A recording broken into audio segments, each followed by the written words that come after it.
Bien, pues vamos a comenzar con la sesión de esta noche.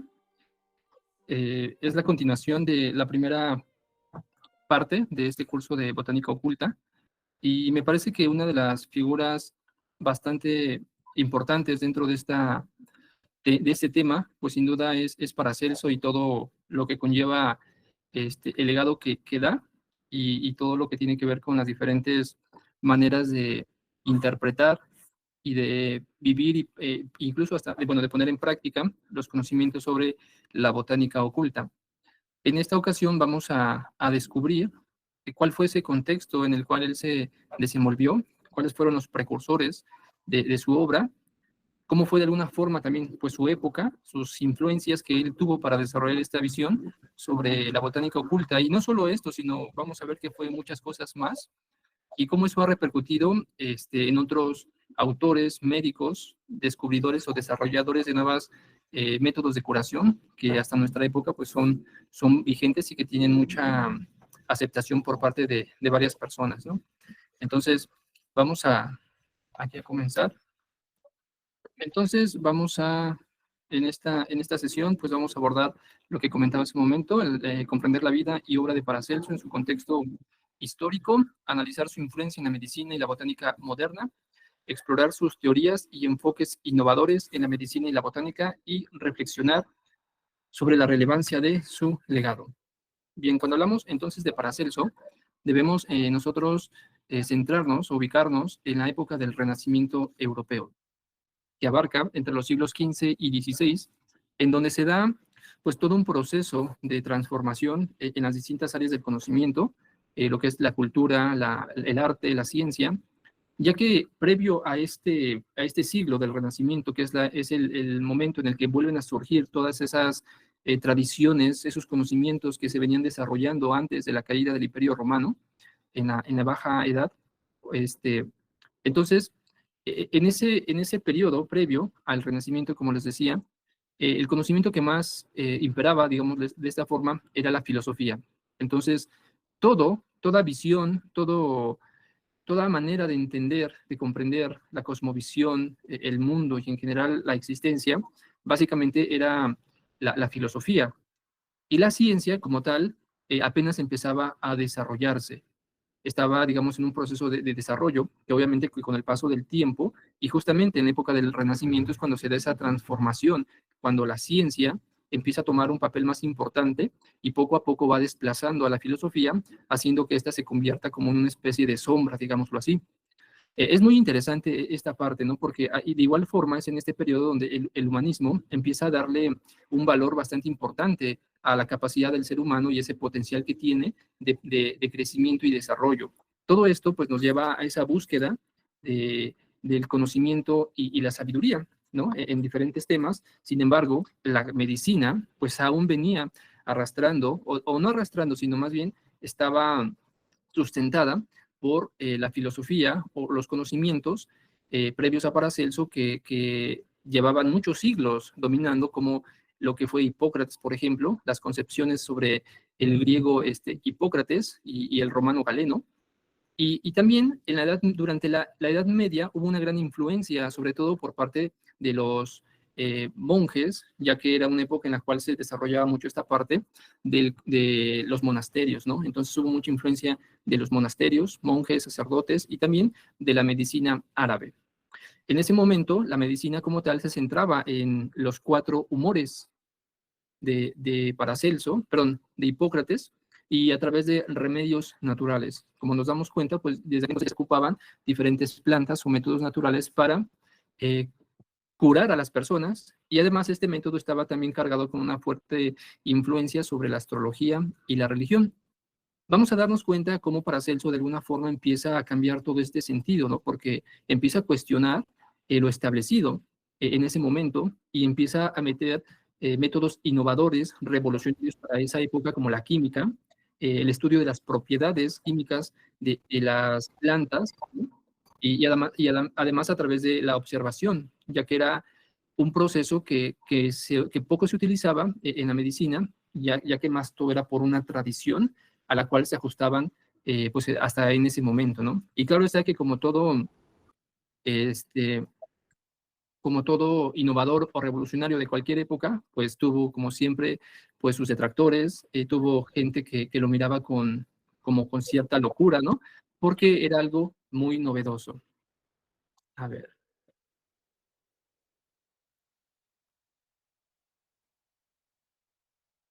bien, entonces, ok, aquí estamos.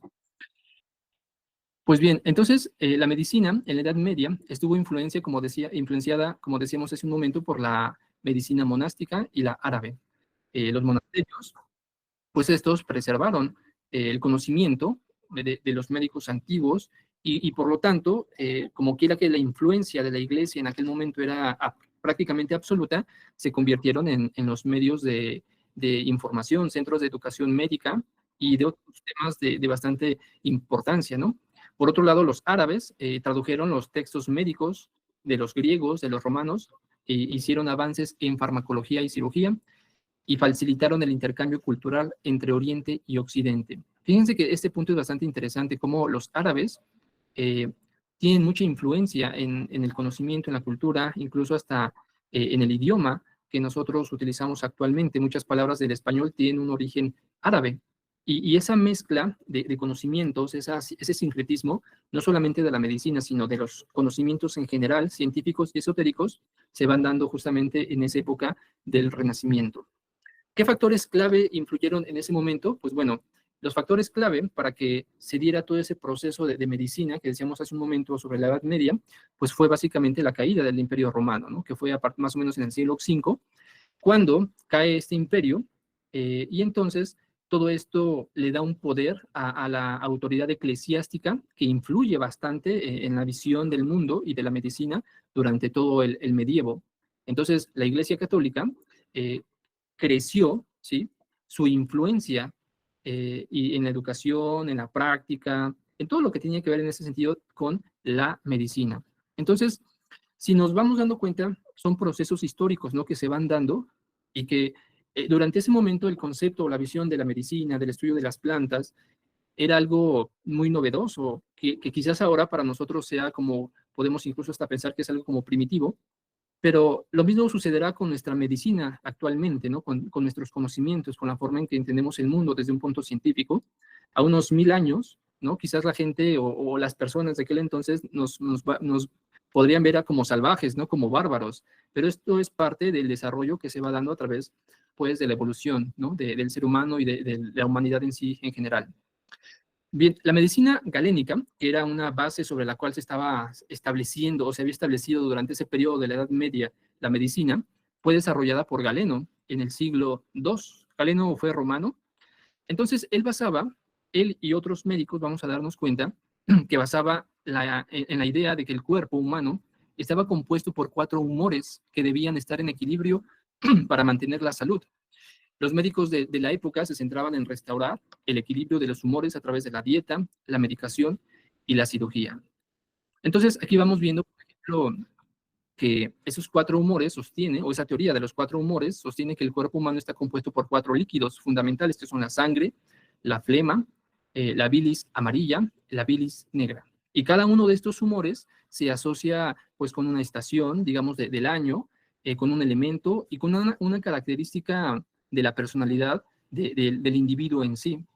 Entonces, cuando estos humores, según esta tradición, están en equilibrio, se dice que existe salud, pero cuando esta entra en un equilibrio, entonces aparece lo que es la enfermedad. Y el método de curación que utilizaban estos médicos era mediante sangrías, purgas, dietas y bastante, técnicas bastante sorprendentes, ¿no? Yo los invito a que estudien, investiguen un poquito algunas de esas técnicas y la verdad que a veces sí son sorprendentes o impresionantes, ¿no? Pero pues era lo que había, ¿no? Y mucho de esto todavía se sigue utilizando. Por ejemplo, la teoría de los 4 humores se utiliza, por ejemplo, en la psicología, en algunas partes de la psicología para determinar el tipo de personalidad que tiene en sí la persona, ¿no? Una persona, si es sanguíneo, por ejemplo, si es o su característica de nerviosismo, de tímido, todo eso lo van enfocando, pues, en base a esta teoría.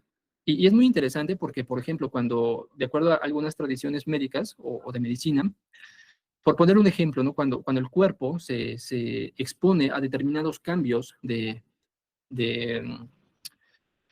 digámoslo así, de ambiente, ya sea frío o calor. Esto se da mucho en la tradición mexicana, ¿no? Aquí, no sé si en otros países también suceda de la misma forma, pero aquí entre la tradición de la medicina mexicana se habla, por ejemplo, del frío y el calor, que esos cambios de climas afectan al cuerpo, ¿no? Pero no solamente es el ambiente, sino que también se relaciona, por ejemplo, con alimentos de características frías o cualidades calientes, cualidades frías, y esto es muy parecido con la medicina tradicional china, que de igual manera pues una comparación, o no una comparación, sino que en teoría se aborda que la enfermedad puede venir también por un golpe de viento, por ejemplo, o un golpe de calor, y eso se utilizan también especie de sangrías, por ejemplo, para bajar el calor del cuerpo. Esto es muy, muy, muy interesante, y también, dependiendo de la estación, el clima es el tipo de enfermedades a las cuales viene ese desequilibrio en la persona, ¿no? Si es cuestión de observar en qué momento se Disculpe, hace. se dejó de ver la imagen. Ok, a ver. Se sigue viendo, Miguel. Sí se ve. Debe ser un problema de Mari. Ah, La veo. ok. Disculpe, yo no la veo. Si tienen algún problemita con la imagen, yo les pido que salgan y vuelvan a integrarse a la sesión y si su problema regularmente se soluciona, ¿vale?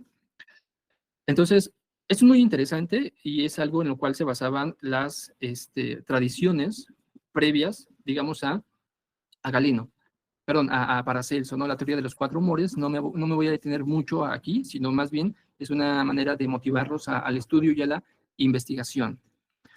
Durante ese periodo se presenta pues la famosa, una peste negra en Europa, que la verdad pues dejó miles de muertos, y esto pone pues en crisis a la medicina convencional, ¿no? La medicina galénica, que es como lo que sucedió hace algunos años, ¿no? Con la pandemia, donde pues la medicina actual, alópata, pues se enfrentó a una situación bastante compleja, y hubieron otros métodos alternativos o complementarios que fueron muchas veces más eficaces que la medicina convencional. Entonces, este proceso muy semejante se da en aquel entonces, y es cuando Paracelso emerge como una figura clave en la historia de la medicina, porque empieza a implementar sus teorías, empieza de alguna forma a innovar, ¿no? Y empieza también a curar a personas en base a sus teorías, ¿no? Entonces, es muy interesante cómo él, eh, su enfoque innovador y experimental va a ser lo que sienta las bases para la comprensión de una conexión entre el ser humano y la naturaleza.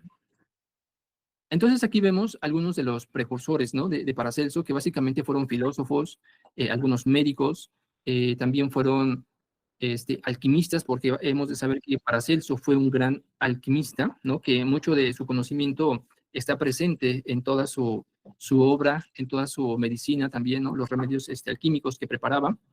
Entonces, aquí vemos, ¿no? Algunos de los precursores de Paracelso. Tenemos, por ejemplo, a Hipócrates, que ya lo mencionamos hace un momento como padre de la medicina, a Galeno también, a Avicena, que fue un médico de origen persa, y también aquí alguien que influyó mucho fue en Villanova, Arnaldo de Villanova, un médico y alquimista español, precursor de la medicina química.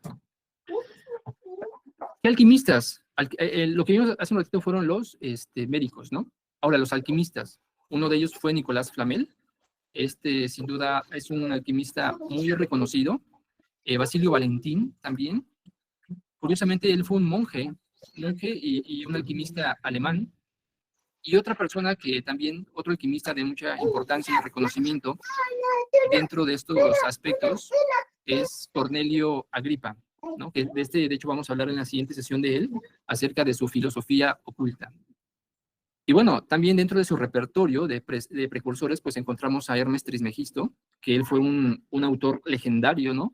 Que no se sabe en realidad si fue un personaje que vivió o que, quedó como una especie de ente en el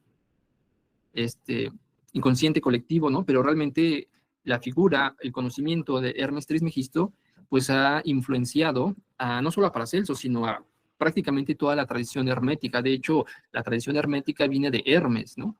A Raymond Lull, o Raimundo Lulio, que también fue un místico y alquimista español, y Meister Eckhart, otro filósofo alemán y místico. Entonces, son algunos, ¿no? Porque en realidad es difícil de entender o de comprender o de saber cuáles fueron en realidad aquellas influencias que tuvo Paracelso, pero que de alguna forma él pues logró desarrollar, logró amalgamar esos conocimientos y desarrollar una nueva visión, aunque eso es bastante interesante. También vemos cómo la tradición árabe en la medicina y la alquimia influyeron bastante en él, y la cábala. La cábala prácticamente ha influenciado a todas las tradiciones esotéricas. Pues bien, ¿quién fue Paracelso? Curiosamente, Paracelso no se llama Paracelso, ¿no? Su nombre real es Philippus Theophrastus Bombastus von Hohenheim, conocido como Paracelso. Fíjense, interesante, ¿no? Porque Paracelso quiere decir mayor o superior a Celso. Y Celso fue un gran médico de la antigüedad, al cual él de cierta forma le sentía admiración, pero él decía que era más que Celso. Por eso su nombre, que él se puso como Paracelso. Él fue entonces un médico, alquimista, botánico, suizo-alemán, que nació en 1493, estudió en la Universidad de Ferrara y viajó por Europa. Entonces ahí fue aprendiendo todo ese conocimiento esotérico, filosófico, médico, y su padre también fue médico y alquimista, ¿no? Yo creo que eso también es bastante importante cuando tiene una formación ya médica y alquimista por parte de su padre, que hace que se sienten sus bases de lo que él sería más adelante.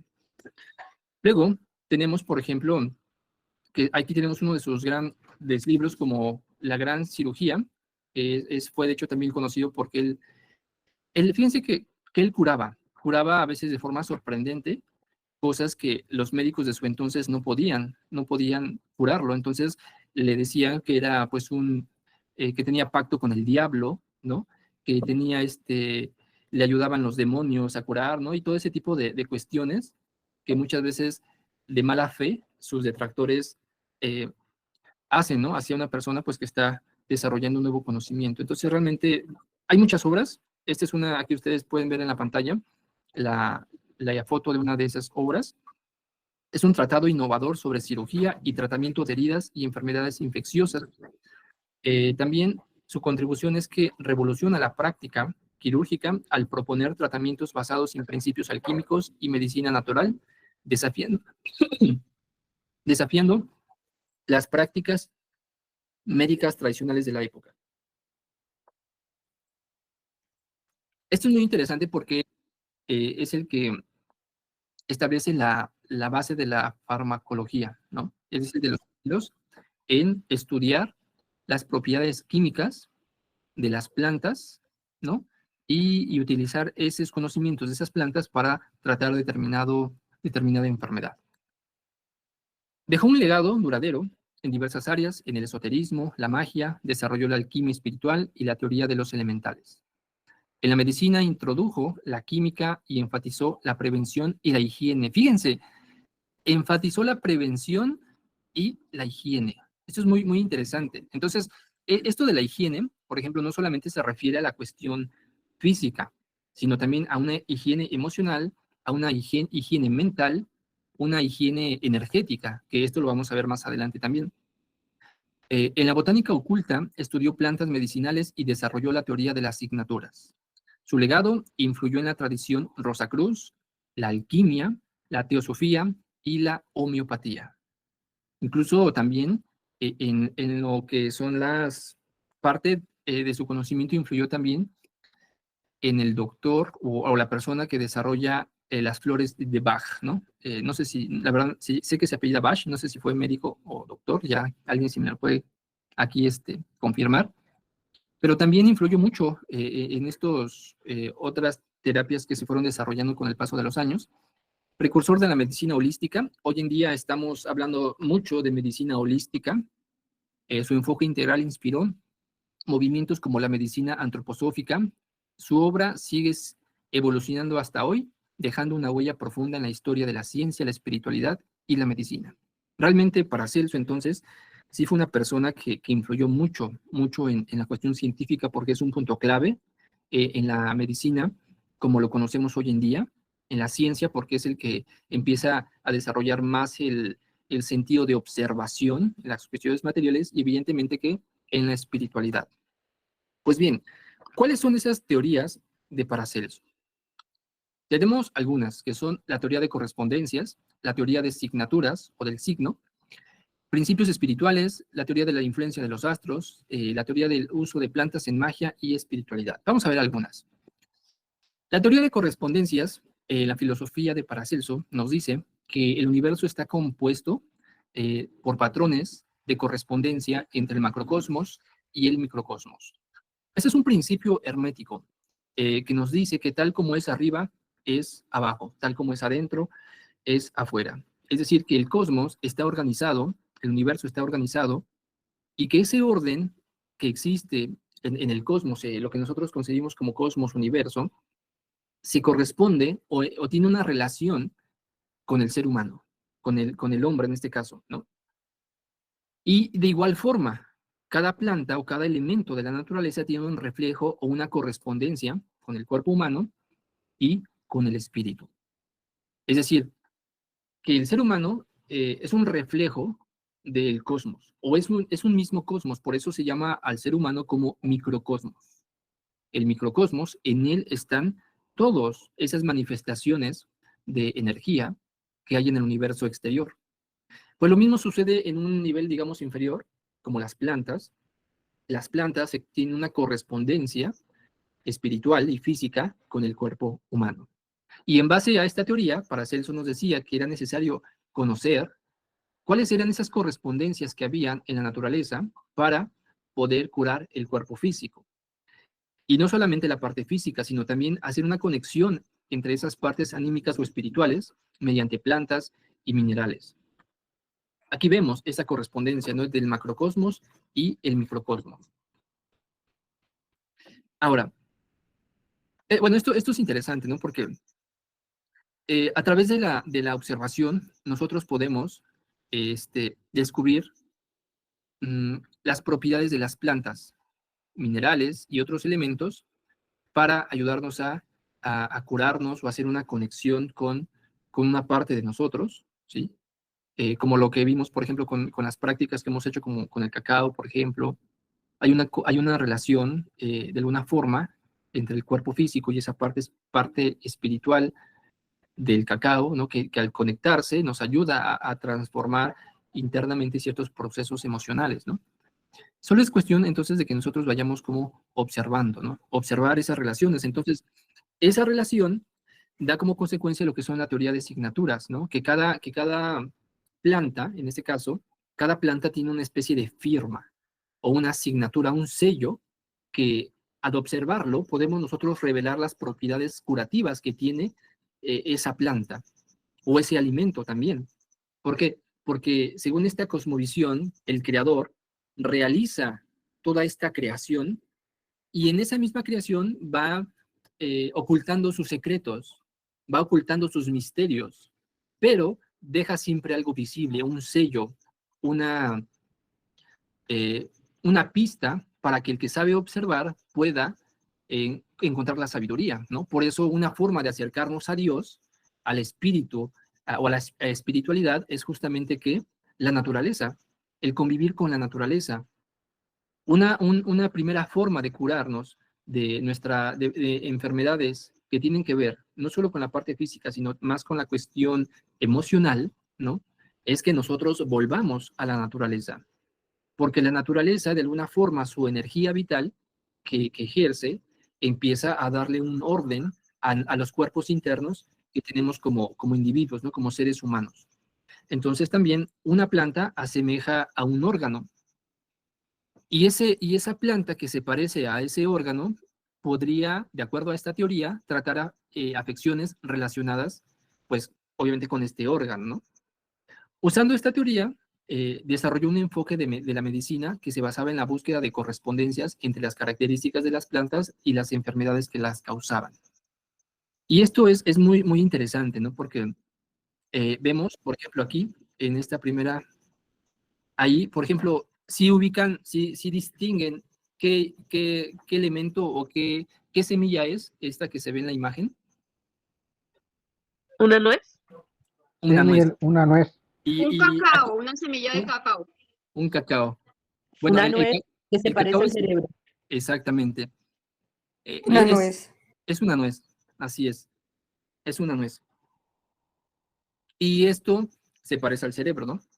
¿Y qué creen? Justamente la nuez, consumir la nuez ayuda al cerebro. Y eso es algo que está científicamente comprobado, ¿no? El consumo de semillas que tienen ácidos grasos, en este caso como la nuez, por su aceitito vegetal que tiene, su grasa, es buena para nutrir nuestro cerebro. Entonces vemos cómo, por ejemplo, aquí coincide la teoría de Paracelso sobre la teoría de las signaturas. Y esto nos invita a que nosotros nos volvamos más observadores, que nos volvamos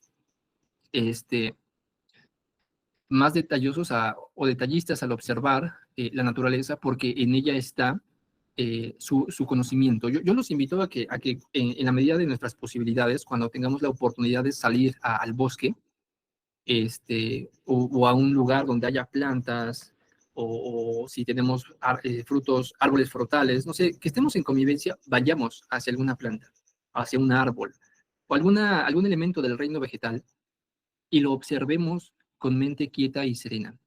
Tratemos de observar cuáles son sus características físicas, su tronco, por ejemplo, el color, o sea, qué impresión nos da, y todo eso podemos empezarlo a escribir, a notar.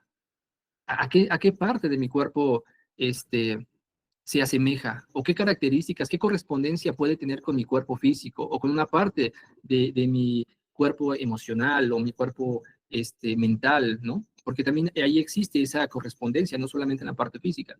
Y una vez hecho este ejercicio, podemos llegar a nuestra casa y corroborarlo, ahora sí, gracias a la tecnología, buscar esa planta, ese árbol, y ver qué medicinas o qué usos tradicionales tiene para en la medicina, ¿no? Entonces, se darán cuenta que a lo mejor en las primeras ejercicios que hagamos, pues no vamos como tal a llegar al conocimiento, ¿no? que tiene esa planta, pero conforme lo vayamos practicando, podemos llegar a conectar con la esencia, el elemental de esa planta, el cual nos va a transmitir esos conocimientos, ¿vale? Entonces, es un ejercicio bastante interesante, que bien vale la pena que lo pongamos en práctica, y ahí estamos entonces generando una conexión con la planta. Yo les comentaba la sesión anterior que hiciéramos pues un esfuerzo de conectar con la planta, con nuestro jardín, si es que tenemos, o salir al bosque, salir a donde haya la naturaleza y empezar a convivir más con el reino vegetal, para que ese acercamiento nos permita entonces ir descubriendo esos secretos que encierra la naturaleza, ¿no? También en la magia, estas correspondencias, por ejemplo, está el principio de simpatía, atracción, y antipatía, repulsión. Refleja cómo los elementos naturales interactuaban entre sí. Esto implica que las correspondencias también podían usarse para influir en la naturaleza y en los seres humanos. Utilizaba estas ideas en la magia, donde los rituales podían invocar a ciertas correspondencias para lograr un efecto deseado, como la curación o la protección. Mediante ciertas prácticas mágicas, nosotros podemos atraer, en este caso, del cosmos, de las estrellas, de los planetas, sus fuerzas que llegan a la Tierra por ley natural, sus energías, y con estos ejercicios se potencializa la atracción de esa fuerza y entonces nos sirven como protección, nos sirven como curación. Esto sí lo vemos, no en este curso, pero en los cursos que damos más avanzados, ahí explicamos de cómo utilizar ciertas, ¿cómo le podemos llamar? Ritos o rituales, o prácticas para que nosotros podamos conectarnos con esas correspondencias astrológicas, planetarias, para tener un efecto o lograr un efecto de protección, de curación, ¿no? También se puede hacer eso. Paracelso incorporaba plantas, minerales y otras sustancias en sus prácticas mágicas, eligiendo cuidadosamente elementos que correspondieran a las intenciones del ritual. Por ejemplo, usaba hierbas específicas para protegerse de enfermedades o atraer energías positivas. La magia se veía como un medio para manipular las fuerzas naturales y espirituales a través de la comprensión de las correspondencias y sus efectos. Como tal, no para manipular, sino para utilizar, ¿no? Utilizar sabiamente esas fuerzas naturales y espirituales. Entonces, esto es algo que todavía hasta nuestros días vemos. Por ejemplo, hay personas que saben que hay ciertas plantas que sirven para protegernos. Una de ellas es, por ejemplo, la sábila, es una planta de protección. También hay minerales que sirven, o piedras preciosas o sagradas que nos ayudan para protegernos. En este caso, los minerales, pues entran los metales. El oro es un metal protector, ¿no? El cobre, bueno, dependiendo de lo que queramos hacer, se puede utilizar determinado mineral. Pero fíjense, aquí la clave es algo bastante importante. Esto que estamos viendo aquí, de esas fuerzas cósmicas que traemos de los planetas, o plantas o minerales que podemos utilizar para cierto beneficio personal, ¿no? O de curación, estos de alguna manera son apoyos que podemos utilizar en nuestro desarrollo interior. Pero no es como lo idóneo quedarnos únicamente en esta parte del conocimiento como anclados. Yo sé que esto de la magia y de las plantas es muy, muy bonito, o sea, realmente es bastante interesante, ¿no? Pero si estamos diciendo que el ser humano, el hombre, es un reflejo del macrocosmos, que todo lo que existe en el macrocosmos, tanto en el cosmos visible como en el invisible, está dentro del ser humano, entonces aquí lo interesante es conocer mejor, conocernos a nosotros mismos, porque al conocernos vamos a descubrir todo ese potencial que tenemos para desarrollarnos espiritualmente. Entonces, en ese sentido, esto de la magia, pues sería siempre una manera entonces de apoyarnos únicamente en determinados procesos. Buenas noches, soy Francisco. Sí, voy a silenciar mi micrófono. Sí, Francisco, gracias, buenas noches. Entonces, sería eso, nada más una forma de apoyarnos, como decía la sesión anterior. No es nuestro objetivo que nos quedemos anclados en estos conocimientos. Sí es importante estudiarlos, conocerlos, practicarlos, llegar a una comprensión de estos temas y usarlos, desde mi perspectiva y apreciación, como una herramienta más del camino interior, ¿vale? Que hay gente que por su inquietud espiritual a lo mejor diga, yo, esto es lo mío en esta existencia, adelante, ¿no? Habrá gente que diga, bueno, esto es parte de mi desarrollo interior, lo tomo, lo aprendo, lo aprovecho y continúo con mi trabajo de desarrollo espiritual, ¿no? Entonces, cada quien sabrá cómo lo aplica en su propia vida, ¿vale? Entonces, alquimia como magia. Para Paracelso, la alquimia no solo era una práctica química, ¿no? Donde combinaba elementos químicos para generar procesos de transformación, sino que era una forma de magia espiritual, de alquimia espiritual. Creía que al transformar sustancias a través de procesos alquímicos podía acceder a las fuerzas cósmicas y por ende influir en la salud y el bienestar. Esto estableció un vínculo directo entre su práctica médica y sus creencias esotéricas, donde la magia y la medicina estaban profundamente entrelazadas.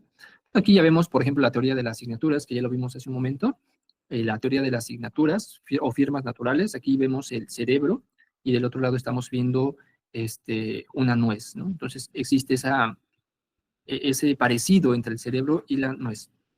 La teoría del signo, que es lo que comentábamos, que en las plantas, en toda la naturaleza, la divinidad ha puesto un signo, un sello, el cual, al lograr interpretarlo, nos devela sus propiedades de conocimiento, de medicina, etcétera, etcétera, ¿no? Por ejemplo, aquí vemos al cardo mariano. Aquí se alcanza a percibir esta plantita, y dice que, según la leyenda, la Virgen María derramó leche de su pecho sobre esta planta mientras amamantaba al niño Jesús. Desde entonces, las hojas de la planta quedaron manchadas de un color blanco lechoso, y es por eso que se llama mariano. Según la teoría de las asignaturas, esta planta tiene propiedades galactógenas, es decir, favorece la producción de leche materna, estimulando las glándulas mamarias. Bueno, pero yo les sugiero que hay que siempre corroborarlo, ¿no? Porque muchas de las plantas que, en base a sus características físicas o a la teoría del signo, nos dicen que es para tal o cual propiedad, muchas sí coinciden, pero otras no. Entonces, antes de consumir una planta, siempre es necesario estudiarla un poco más y verificar, pues, que no vaya a ser dañina, o incluso verificar cuál es la dosis que debemos de tomar para que sea benéfico, ¿vale? Entonces, cada que vayan a consumir una planta, en alguna preparación, es importante siempre estudiar su dosificación, ¿vale? Y también saber si la planta es o no tóxica. Entonces aquí vemos, por ejemplo, aquí se alcanzan a ver, algunos, ¿no? Alimentos o que benefician a los órganos. Por ejemplo, el estómago, el jengibre, que aparentemente parece un estómago, desde esa perspectiva, pues es benéfica para el estómago. Los cítricos, en esta forma, cuando partimos un limón, una naranja, una toronja, asemejan a una glándula mamaria, entonces se utiliza para problemas en glándulas mamarias, ¿no? Y lo mismo vemos aquí con estos hongos, que parecen una especie de oreja, entonces todos los problemas de la oreja, del oído, pues nos sirven estos hongos, ¿no? Y aquí vemos más ejemplos, por ejemplo, aquí la nuez al cerebro, las aceitunas para los ovarios, el frijol para el riñón, ¿sí? El tomate para el corazón, la patata, este es como un camote más o menos, para el páncreas, el kiwi se asemeja a los testículos, entonces para los testículos, no sé qué sea, la zanahoria. Si ustedes han cortado una zanahoria, se darán cuenta que al cortarla en su parte interior del corte, pues parece un ojo, y justamente la zanahoria tiene vitaminas que fortalecen y nutren nuestros ojos. Las uvas para el pulmón, porque asemejan a los alvéolos, que son las terminaciones de los pulmones, y el aguacate, que parece una matriz, es buena para la mujer, y no solo para la mujer, sino también para los testículos, o sea, para la salud sexual del hombre y de la mujer. De hecho, esta planta, bueno, esta fruta, porque es un fruto, aquí en México, cuando llegaron los colonizadores, fue considerada como una planta diabólica, ¿no? ¿Por qué? Porque al consumir el aguacate, decían que los hombres o los que lo consumían en ese caso tenían una inquietud sexual más intensa, ¿no? Entonces lo consideraron como algo especie del diablo. Entonces, son ejemplos, ¿no? Pero siempre es importante que nosotros lo corroboremos con información más actualizada que tengamos, ¿no? Aunque algunas sí coinciden, otras es importante que siempre lo corroboremos. También, por ejemplo, tiene que ver el color. Hay una planta que se llama el muitle. El muitle son unas plantas que cuando se hierven o se pueden hacer en forma de té, el agua se coloca o se hace de una coloración roja. Es muy parecida, bueno, no tan intensa como la sangre, pero por su color, asemeja a la sangre. Entonces es muy buena para nutrir la sangre, para problemas de anemia, ¿no? El muitle. Lo mismo con el betabel, o no sé cómo le llaman, remolacha, creo que le llaman también betabel o remolacha.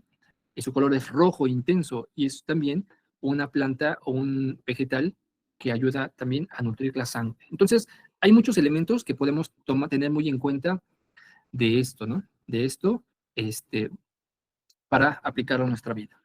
Entonces, aquí vemos un ejemplo, ¿no? La correspondencia de la rosa, lo que decíamos la vez pasada, que está asociada es un símbolo universal de amor y belleza, y se asocia con el corazón y las emociones. En la medicina tradicional se cree que su fragancia y sus pétalos tienen propiedades que estimulan el amor y la conexión emocional. Ya vamos a ver en la cuarta sesión la práctica de las rosas para curarnos de enfermedades emocionales que tienen que ver con penas morales, duelos, depresión, ansiedad y muchos otros aspectos que realmente el elemental de la rosa es poderoso para curarnos de esos malestares o enfermedades emocionales. Bien, utilizada en infusiones y aceites esenciales, la rosa se emplea para tratar trastornos emocionales como la ansiedad y la depresión, el promover un sentido de calma y de bienestar. Entonces, vemos aquí esa correspondencia. Aquí vemos otra, la lavanda, por su color, su aroma. Todo esto nos ayuda, en este caso, al relajamiento del sistema nervioso. De hecho, el aceite esencial de lavanda es de los digamos, principales, ¿no? Para tratar problemas de nerviosismo, de estrés, de ansiedad, de insomnio, nos ayuda a conciliar el sueño y tener un sueño profundo y reparador. Entonces, su color púrpura y la forma de sus flores reflejan su firma natural, sugiriendo su uso en la búsqueda de la tranquilidad y la armonía emocional. Entonces, el color también es bastante interesante, ¿no? Luego, aquí tenemos la ortiga, esa es otra planta, y esta es conocida por su capacidad para estimular el vigor y mejorar el flujo sanguíneo. Si se dan cuenta, sus puntas, sus hojas terminan como en puntas, ¿no? Y esto nos recordaba a que puede ser una planta de característica de fuego. Entonces el fuego estimula, el fuego anima, impulsa. Esta planta tiene en sus hojitas como una especie de vellosidades o piquitos que cuando tocan la piel generan una especie de urticaria, de comezón o de ardor, y eso es lo que estimula que la sangre empiece o que mejore el flujo sanguíneo, ¿no? De hecho, hay gente que he escuchado que de pequeños sus papás le daban ortigazos, ¿no? Cuando se portaban mal, agarraban la ortiga, sabían de dónde, y con esa le daban, pues, como castigo, ¿no? A los niños, pues, para corregirlos, ¿no? Entonces, además de corregirlos, pues, también les estaban ayudando a estimular el flujo sanguíneo, ¿verdad? Entonces, muy interesante. Aquí vemos entonces la rosa que corresponde con el corazón, esa parte emocional, la lavanda con la calma, la tranquilidad, y la ortiga con el flujo sanguíneo, con la actividad, con el poder, el vigor, ¿no?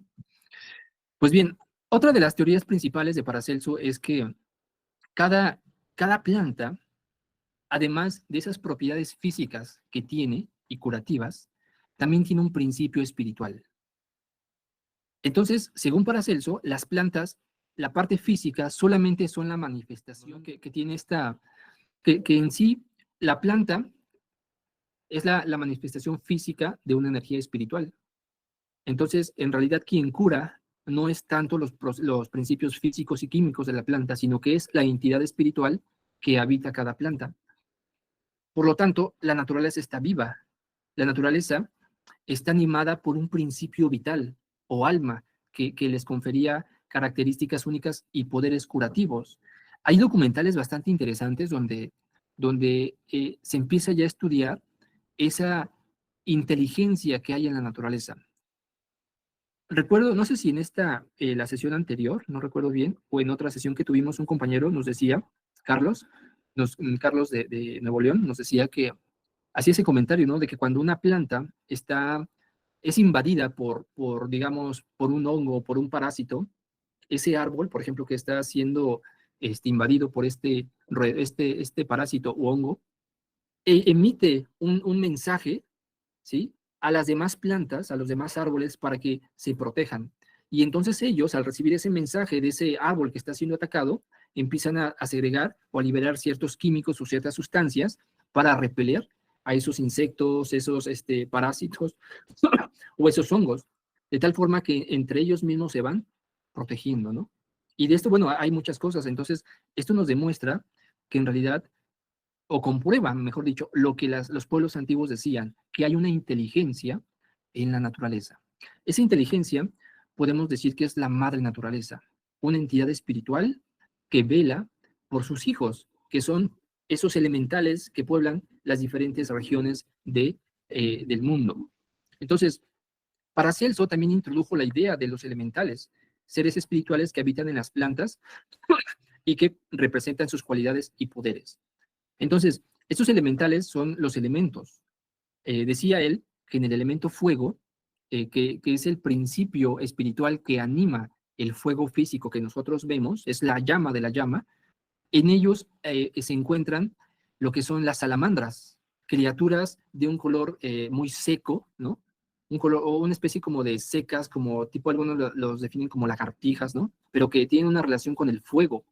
En el aire se encuentran un principio inteligente que se conoce como silfos. En las aguas tenemos a las ondinas, las nereidas, que son criaturas elementales que habitan o que se relacionan con este elemento, y en la tierra están los gnomos, que son una especie de criaturas muy semejantes al